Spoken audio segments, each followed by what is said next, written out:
Peyğəmbər Əkrəm buyurur, elə bir zaman gələcək ki, xain insanları əmin insanlar kimi başa keçirdəcəklər, söz sahibi eləyəcəklər.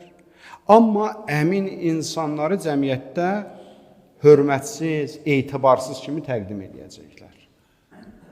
Adam həqiqətində bu hədisi oxuyarkən, ya Rasulallah, sanki elə günümüzdən danışırdı. Nə qədər xain insanlar var ki, yalansı don, libas giyiniblər əyinlərinə. Görürsən elə, hey, məsələn,